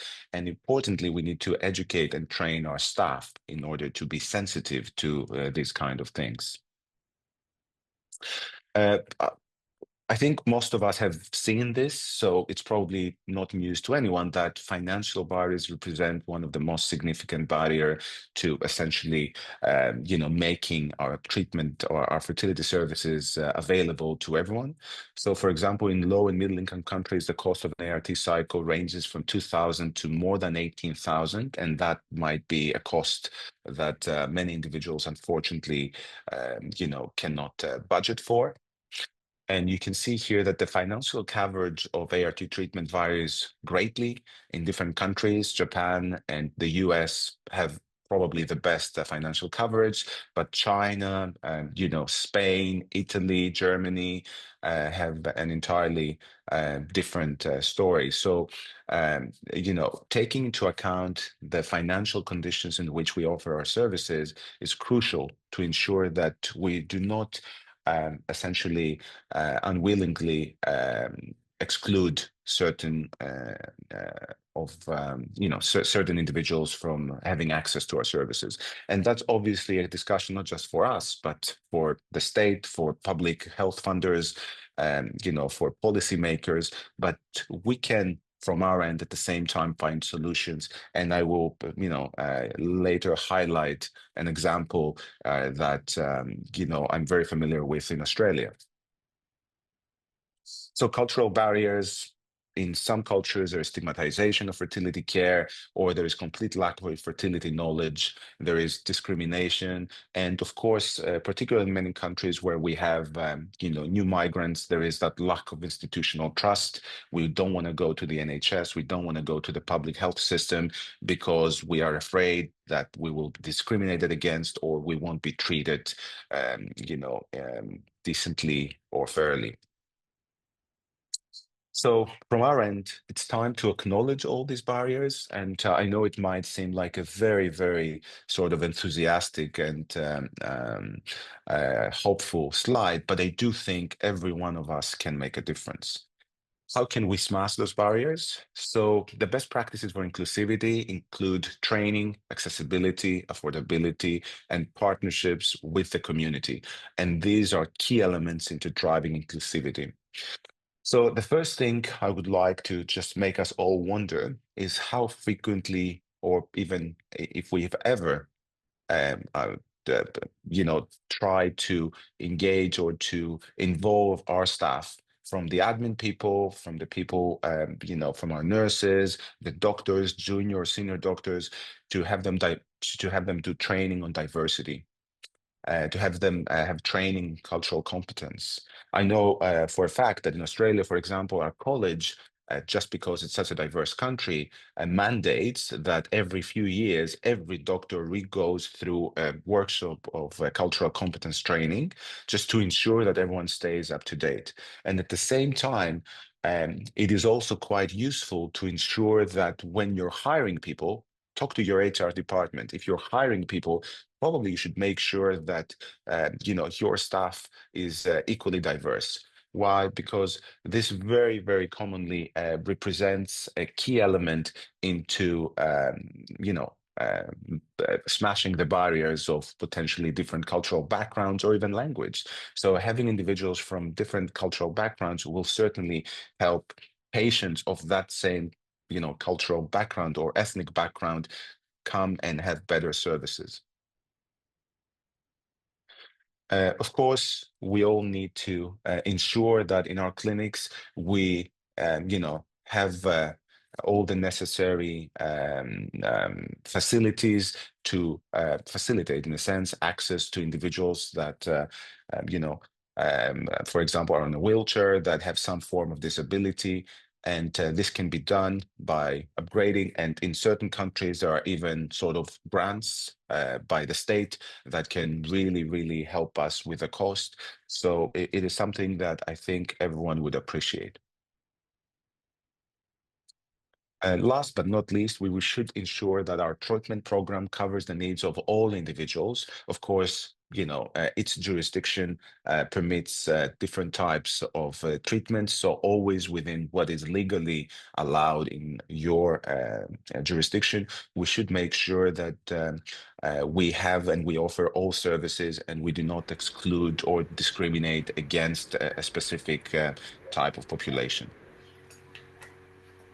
In terms of financial solutions, I think we should all look very, very closely, and along with our financial and financial managers, look at how we can provide solutions for patients that might not be able to pay the full premium fee. For example, we can have low-cost services, we can offer payment plans, we can work with insurance companies when that is necessary to facilitate access to our services. And in most cases, if not in every case, this would be beneficial both for our patients and ourselves. We need to ensure that we have inclusive content in our social media. We heard the excellent talks of the previous session. We need to ensure that we use appropriate language. We design content to cover needs of all individuals, and we do not seem to favor a specific type of family or a specific type of individual coming to our clinic. At the same time, using modern technology is essential in ensuring that everyone can access the information that we present in our website.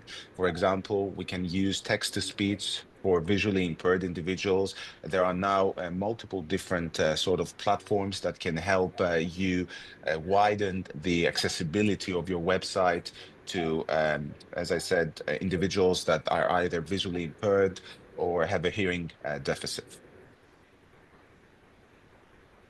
Last but not least, I think we should make sure that we engage with ethnic, religious, and other communities that are relevant in our specific community. And we listen to them, we hear them, we see what their concerns are, and try to adjust our clinic so that it offers the right services for them. So another important thing that probably came very, was a great learning experience for all of us during COVID was how efficient things can be with telehealth. So nowadays we have Zoom, we have other facilities. We can ensure that we at least have basic consultations, particularly with individuals that are in the remote parts of our state or of our country, using telehealth services, and engage with them, starting having a discussion with them through telehealth, and then potentially facilitating or minimizing the amount of times they would have to travel to our clinic. This is something that we very commonly do in our clinic. So I will very briefly mention a couple of case studies. And these are all taken from the internet, so they're freely available. Mount Sinai, for example, a few years back, made it very clear that they're very keen on supporting LGBTQ plus community and offering these services. And they started offering egg donation, co-IVF, intrauterine insemination for members of the LGBTQ community, and they highly publicized that. So trying to ensure that awareness was built on these new services. Regarding low-cost services, an example very close to where I was practicing is that in Australia, a new company actually was created where they started offering predominantly bulk built IVF cycles, essentially IVF cycles that would be covered only by public subsidy. And initially, many individuals thought that that was not possible, that the numbers would not up, but they have been successful and they have offered, great services to many people in Australia. And at the same time, interestingly, as you would expect, they led the competition to also develop low-cost services themselves. So all of a sudden now, almost all clinics in Australia would have a low-cost program, which would offer very good IVF, basic, but still very good IVF to those who previously did not have access to it. Of course, improving accessibility for the disabled is a very important thing. This is the Trio Fertility Clinic, which has a very sort of lengthy statement and commitment on how in their clinic they're making things easier for individuals that have some form of disability. And finally, telehealth is, as I said, an important component. And this comes from a Swedish company, which they have a specific platform, Cure of Law, that essentially is targeting or has been curated particularly for fertility and reproductive healthcare service providers. So these are just some examples. So the last couple of slides, how can we proceed from all these ideas we discussed today to action? First of all, we have to assess and do strategic planning. We have to implement, and then we have to constantly audit, monitor, and evaluate. So the first thing I would ask you to do is essentially sit down and think of all the things we mentioned today, and do a comprehensive diversity assessment. Look at the needs of your population and look where potentially your clinic might not be meeting the mark, and develop a strategic plan with what changes should be implemented when, and what would be the measurable goals. Then during the implementation, obviously you need to train the staff, update all the policies, update the educational and the marketing material on your website, on your social media. You need to improve the physical accessibility, and you need to establish community partnerships. And I always say that probably establishing community partnerships is what should be one of the first steps, because they can also be very key in helping you identifying where potentially you might not be, as I said, you might not be as inclusive, where you might have certain deficiencies in terms of inclusivity. Finally, we should never, rest and be reassured, but we should constantly monitor and evaluate how these new changes are actually performing, and fine-tune and ensure that we're constantly improving, getting feedback, and improving our services and meeting the KPIs. So my last slide is just, reminding everyone that building a family is a basic human right. And as such, we need to ensure that any economic, racial, or ethnic, or other disparities that are present, we need to do whatever we can in order to limit them or eclipse them if possible. So both ESHRE and SRM, and I imagine every other scientific society, are championing the provision of high quality services to all individuals, regardless of their background, regardless of who they love or where they come from. And we have all a duty to work towards that goal, and we can all still make a difference, even small things. Because as Dr. Martin Luther King Jr. said, all the forms of inequality and injustice in health is the most shocking and most inhumane. So therefore, I think it is our duty to eclipse it. Thank you. Thank you very much, Christos. That was excellent. A very non-judgmental approach to inclusivity. I just wonder if the participants could actually just put into the chat the country that you are currently working and whether your health authority or employer provides a module on equality and diversity, just out of interest, and we can maybe summarise at the end. I'm just mindful of time, so we're going to move to our last speaker, and it's my great pleasure to invite Sesh back, who was introduced by Helen earlier on, to provide and present the final session for today, during which we will hear how to maximise protocols for optimal success, and I'm intrigued by the statement fewer and finished. Thank you, Sesh.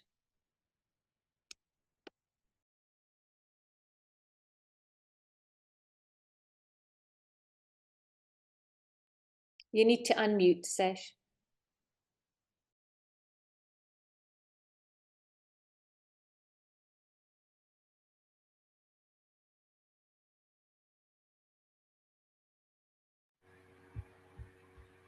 Can you?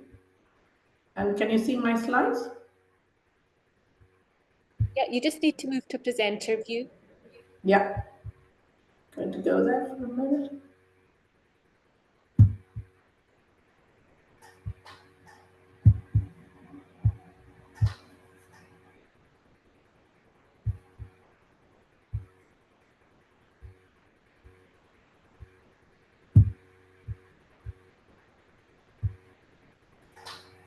Sorry about that. I'm just trying to find my arrow.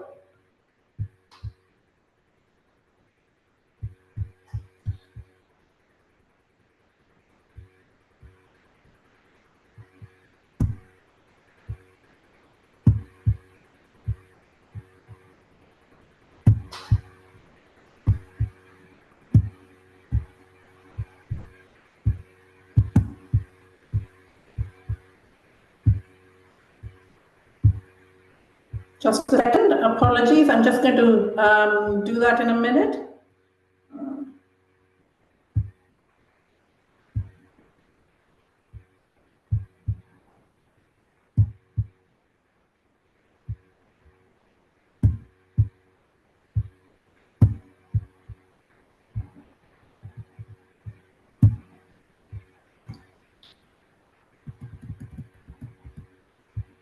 Is that okay? Can you see?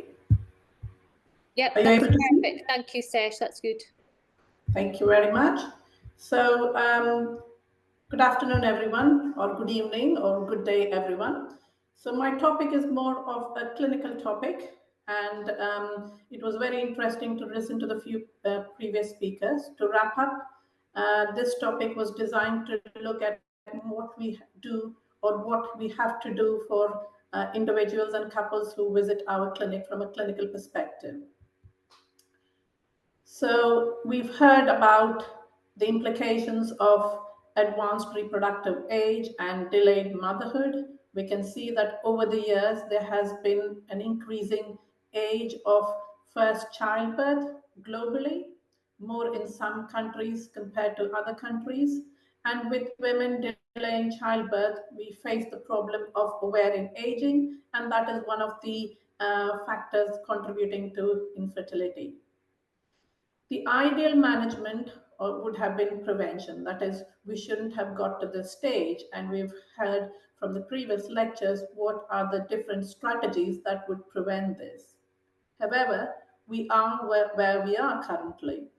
When we look at patients that are visiting our clinics, the women that are visiting our clinics, majority of our treatment cycles are in women of advanced reproductive age. So you can see the slide which shows from in North America, more than 60% of women were aged more than 35 years or above. And in Europe, more than close to 60% were in this age group. So majority of the patients we are dealing day in and day out in our clinics are women of advanced reproductive age. And how should we best manage them? We have data showing that, yes, we've been doing very well with regards to our medically assisted reproduction, MAR, IVF treatments, in the sense that the success rates have been improving over the years. But if you look more closely at this slide, which is from the UK, the Human Fertility and Embryology Authority, it shows that in women who are younger, that is the top lines, there is much more of a significant improvement. But however, if you look at women who are of advanced reproductive age, that is 35 years or above, you can see that the line is much more flat. That means there's not been that much of significant improvement in success in these age groups of women. The success improvements are more confined to the younger age group women. So can we manage our women better, our women of advanced reproductive age, who are majority of our patients, and how can we manage them better? We've got data showing that time to pregnancy is age dependent. So if women are coming to treatment, you will see that younger women, and we know that, take lesser time to achieve success, that is pregnancy and live birth, whereas older women take a longer time. So this is a study, a historical study, which shows that women who are older, that is more than 36 years of age, need 4.3 cycles compared to younger women who need 2.4 cycles. So this is a historical study. So they're doing more stimulations there, which we can avoid if we do it in the right way, which I will come to later. So, but whatever it is, women who are older require more embryo transfers to get to that success compared to women who are younger. The most important thing is to streamline patient pathway, and Christos has very elegantly referred to in his previous lecture. Right at the beginning, before the patients or when the patients come to the first appointment, we have to smash all the barriers. So we have to be an inclusive center or inclusive unit where patients are best looked after. But again, with regards to the clinical aspects, we have to make sure that things are right in the right manner and at the right time so that we expedite the patient's journey through the treatment and they can achieve a live birth in the shortest possible time. So from the first appointment to achieving the success of live birth, the time to pregnancy should be very shortened. And it is much more important in this group of women, that is women who are older or advanced reproductive age. I think advanced reproductive age is a better terminology than calling them older, whereby you don't have much time. The biological clock is ticking. So it is important, very important, that we decrease the time, decrease the treatment burden, and increase the efficiency with every woman or where every couple or every individual, but more so for this particular group of women. But again, efficiency, that is giving success, will go hand in hand in safety, and it can be done by following the right strategies, by following the right clinical protocols, which I will come to later. So how can we improve their efficiency at the same time maintaining their safety? The most important thing is to maximize the pregnancy potential of each IVF cycle, each ART cycle, because you want to have the least number of cycles to achieve success. That is the most efficient way, and that will be the most cost-effective way, and that will be the quickest way to achieve a success or a live birth or a completed family. One live birth, more than one child, which is a completed family. So how do we do it with regards to treating these women? Are clinical protocols. So devise clinical protocols to optimize the oocyte number, optimize the oocyte quality, therefore the number of embryos and embryo quality, and shorten the time to pregnancy. So we have evidence. This is a paper, and this is a paper from Christos, which shows that the number of oocytes more number of oocytes translate into more euploid, good quality embryos, and having euploid embryos decreases the time to pregnancy. So shorter time to achieve success, whether it is one live birth or a completed family. And this is our paper, where we showed that ovarian stimulation, and therefore the number of oocytes following ovarian stimulation, has a very strong association with the chances of success, that is live birth in a fresh cycle. Hence, ovarian stimulation, planning the right ovarian stimulation strategy is very important. And then you have paper from Christos and his team, which is again reproduced by many papers, like our paper was reproduced subsequently by many papers, giving confidence in what we showed. Here again, you're looking at the number of oocytes in relation to cumulative live birth rate across different age groups, and it shows that more oocytes across all age groups translates into higher cumulative live birth rate. And just to explain what a cumulative live birth rate is, cumulative live birth rate is the live birth from one started cycle using fresh and frozen embryos. So now we have very good cryopreservation programs, hence we can give a stimulation whereby we can create embryos, and it is not only the embryo that is transferred first time. If we give a good stimulation, we can store embryos that in case the first one doesn't work, then we can use the frozen embryos without starting stimulation all over again. And here we can see that the number of oocytes is a good prognostic variable, which for both live birth in a fresh cycle and cumulative live birth rate. So more oocytes translate into higher cumulative live birth rate and live birth rate across all age groups. So here again, I want to introduce you to another concept, which is the one and done concept, i.e. one and done. Done means having a completed family. So previously, the slides looked at one live birth. Here is a completed family, which is defined as a family with 2 children. And here it shows that a stimulation with a good number of oocytes achieves a higher probability of having one and done. So you can see the top line, which shows that what is the probability of having a completed family of 2 children, that is 1 and 1. We're not talking about multiple pregnancies, because multiple pregnancies are not safe. And here, if you have a stimulation that gives you more oocytes, there is a higher probability of having a one and done. That is, an individual having one cycle and having one child and then another child and completing her family. Of course, with women who are of advanced reproductive age, one and done is not always possible, because they have lesser ovarian reserve. The oocyte quality is less good compared to somebody who's younger. But however, in them, we should be achieving for the fewest number of cycles to achieve a completed family. And what their completed family is, whether it is a 1 child or 2 child, we should be aiming to achieve it with the fewest possible cycles, and we call this fewer and finish. And therefore, we should plan the stimulation when we see patients in clinic. It is good to have a conversation with them and what they want to achieve, whether they want to have one live birth or one child, or whether they want to have a completed family. And if they wanted to have a completed family which is more than 1 child, then plan accordingly, that is fewer and finish, fewer cycles to finish or achieve their outcome. With optimal stimulation and safe practices, this can be done in this day and age. So what is the ovarian stimulation strategies, ovarian stimulation protocols for ideal outcomes? So what the ideal outcome is, you discuss with the woman whether she wants 1 child, whether she wants a completed family with more than 1 child, and then accordingly plan your stimulation strategies. Whatever it is, it should be that, if possible, it should be 1 cycle and done, or it should be the fewest possible cycles, fewer and finish.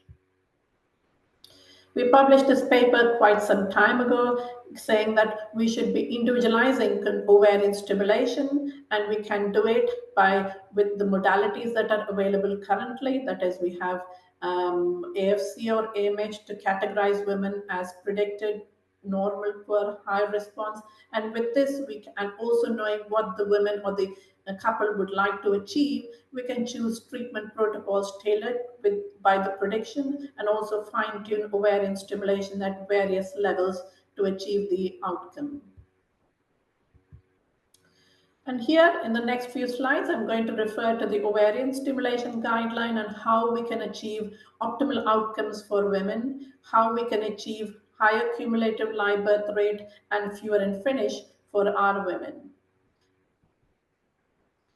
So in the ovarian stimulation guideline by the HRA, where we have comprehensively synthesized the evidence, we have said that for predicting high and poor response or ovarian response groups in ovarian stimulation, AFC or AMH is recommended over other ovarian reserve tests, and this is what we should be doing routinely. This is a strong recommendation. We should always be doing a pre-treatment planning once we have a conversation, once we have a consultation with the individuals, couples, and what their desire is from that stimulation cycle, whether it is one live birth or a completed family, then we should be going on to pre-treatment planning. And it is always important to plan the treatment and the stimulation by first looking at the ovarian reserve with AFC and AMH.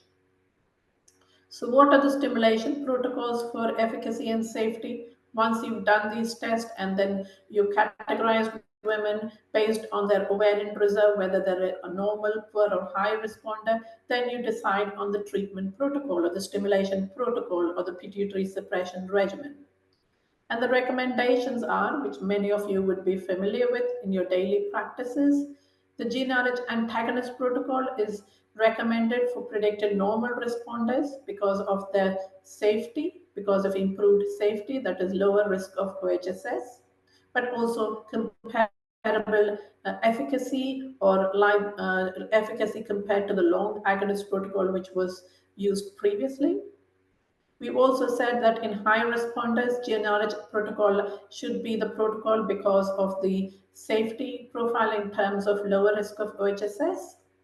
And in poor responders, we said the agonists and the antagonists are equally recommended. But if you're using the long agonist regimen in poor responders, if you're using the agonist regimen in poor responders, you should be using the long agonist regimen compared to the short agonist regimens. So very simply, if you have a normal responder or a high responder, use the antagonist protocol. If you have the poor responder, you can use the antagonist or the long agonist protocol. What about the gonadotrophin dose? It's important to have an optimal or gonadotrophin dose to achieve good outcome. And here we're talking about conventional stimulation because mild stimulation is not recommended. And with regards to conventional stimulation, a reduced gonadotrophin dose is not recommended in normal responders, because if you're reducing the gonadotrophin dose, as you've seen before, with more oocytes, you have more euploid embryos and better outcomes in terms of live birth rate with the first embryo transfer or cumulative live birth rate, or even the one and done concept or fewer and finish concept. So you should not be lowering the gonadotrophin dose too low, because then you will be doing at the detriment of compromising the cumulative live birth rate. With the normal responders as well, you should not be lowering the gonadotrophin dose too low. An ideal gonadotrophin dose would be around 112.5, 150, again, depending upon other characteristics such as BMI, age of the woman, etc. And here, when you're looking at women of advanced reproductive age, even in your high responders, you do not want to go with a low gonadotrophin dose of less than 100. So because you're using the antagonist protocol, which has the safety profile of avoiding the risk of OHSS or preventing the risk of OHSS. And with the high responders, you should never be using the agonist protocol. You should only be using the antagonist protocol. If for some reason you have used the long agonist protocol, then that is the only scenario where you should be using the low gonadotrophin dose in women who are at risk of OHSS and your high responders.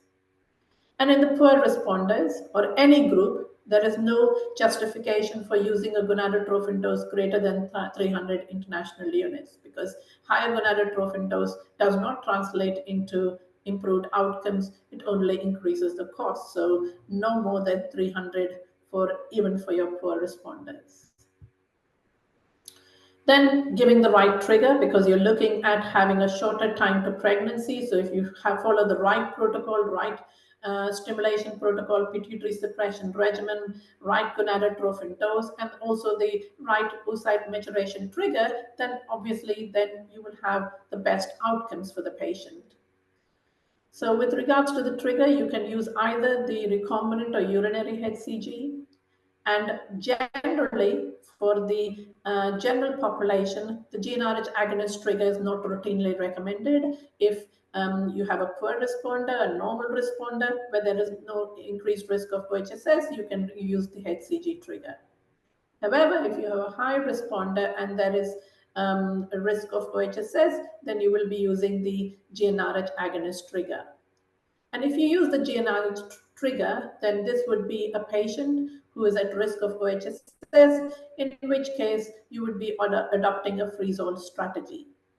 And with regards to dual trigger, many of you have heard about, you would have come across the dual trigger where you give the agonist and HCG at the same time. So there have been studies with conflicting evidence on whether the dual trigger is better. Recently published a study in fertility sterility showing that in normal responders, the dual trigger does not improve the outcomes, both the laboratory outcomes and the clinical outcomes. And when it comes to high responders, if your HCG is the medication that will be increasing the risk of OHSS, you should be avoiding the dual trigger. Then when coming to embryo transfer strategy, again, you want to have the right embryo transfer strategy to have good outcomes in all patients, and especially in your advanced reproductive age patients. So your embryo transfer strategy, whether you do a fresh transfer or frozen transfer, depends upon whether the woman is a poor responder, normal responder, or high responder. In your poor and normal responders, you will be going for a fresh transfer. And in your high responders, you will be going most likely for a freeze-all strategy. And here in your high responders, you would be giving them a GnRH agonist trigger, and then you would be going for a freeze-all strategy. And therefore, it is very important that prior to starting ovarian stimulation, a risk assessment is done whether a woman is a high responder. And also that will tell you whether she is a normal or a poor responder.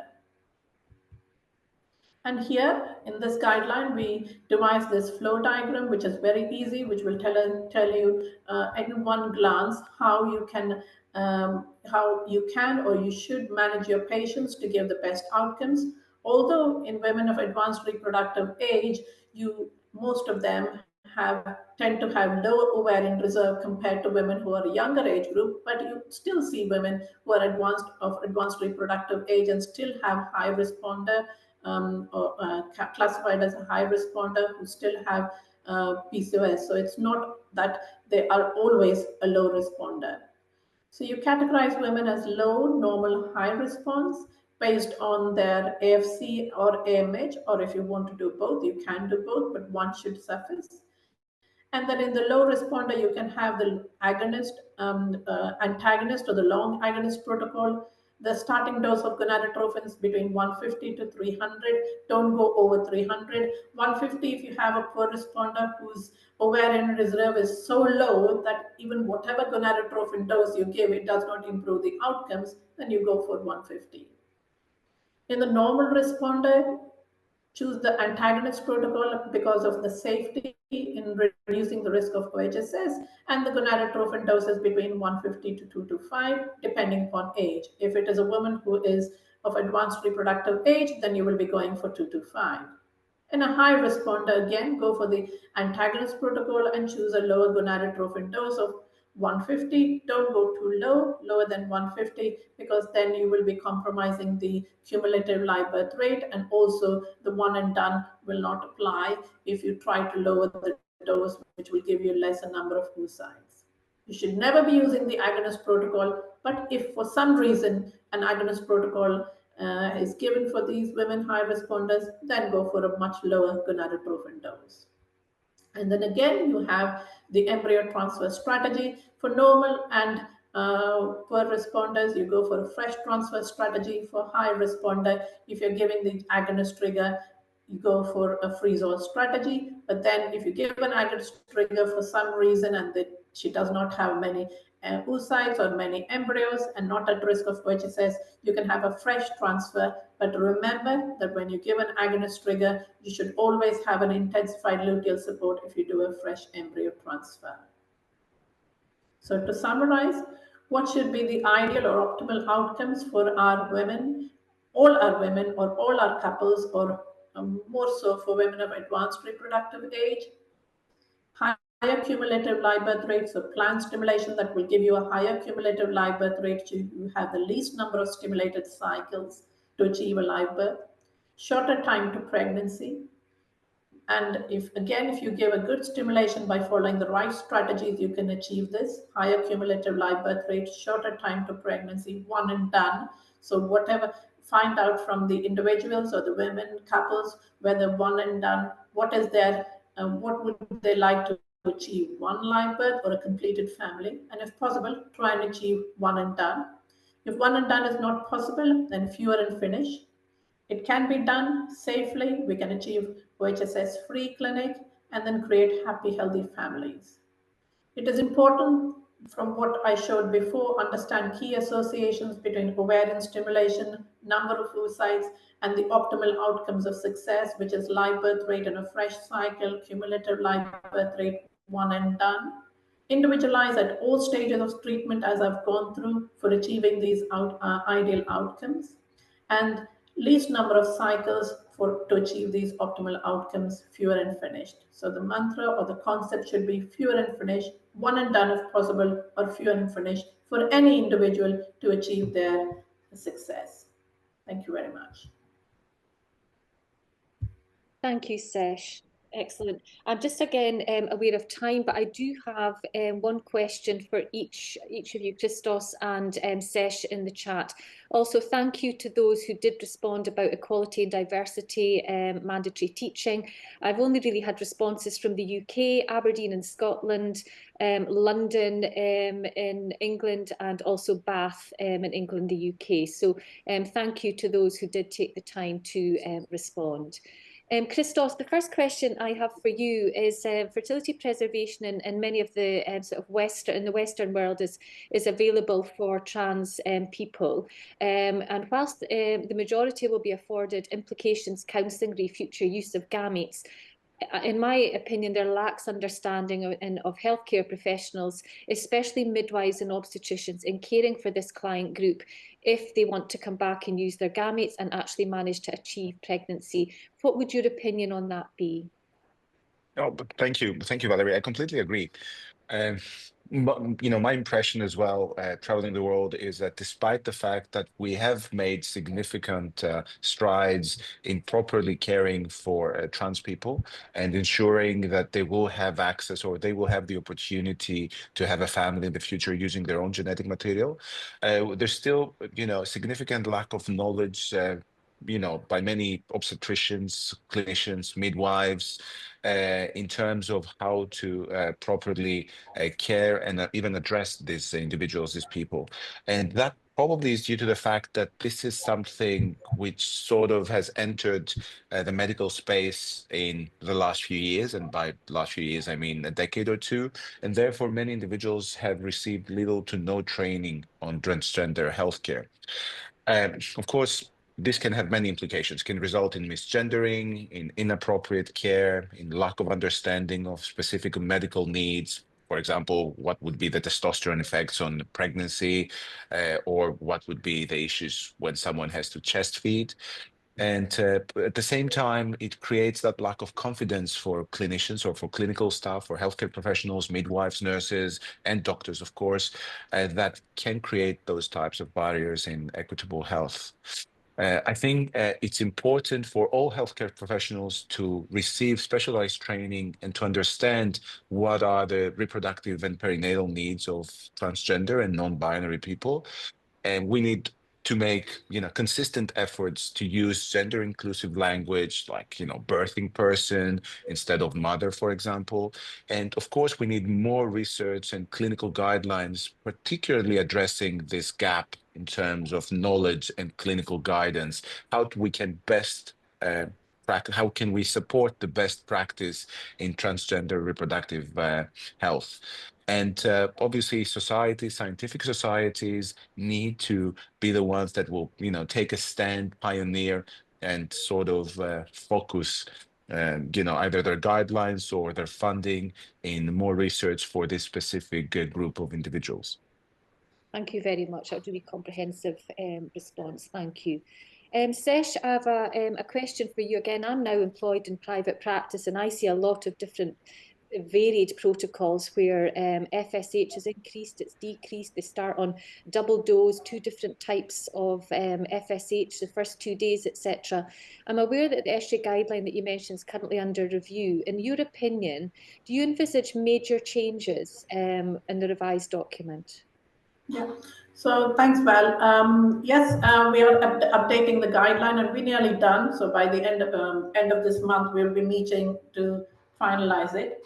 The sections that I mentioned in here, there are no major changes. There are a few minor changes, but not to the sections that I mentioned here. And it's a good point, Val, that you raised, and we do see very often that there are a lot of concoctions of FSH, this, that, increasing, decreasing, and all the stuff. But to be actually, this is, and when clinicians do that or HCPs do that, this is all anecdotal practice. It's not really evidence based. How do these really make a difference? We do it because we want to do something different, or maybe we want to do something which nobody else can follow, which makes us look good, but it's not real evidence. And if you pre-treatment plan the right way, you can choose the right gonadotrophin, you can choose the right dose, and you really don't need to do too many interventions during the stimulation. So it's all about pre-treatment planning, and then choosing the right protocols and the right strategies. Perfect. That's just an excellent, I think, end to that presentation. I just think that answers the question perfectly. Thank you very much, Sesh. So thank you so much to both our speakers in the second session. I'd like to just remind everyone that you'll need to stay online and actually complete the evaluation and also the post-webinar questions. So this is a bit of reflective practice, really just to see if you have increased your learning as a result of attending the webinar. So again, a reminder that we're grateful to the Royal College of Nursing for accreditation of this webinar, which is also CME accredited.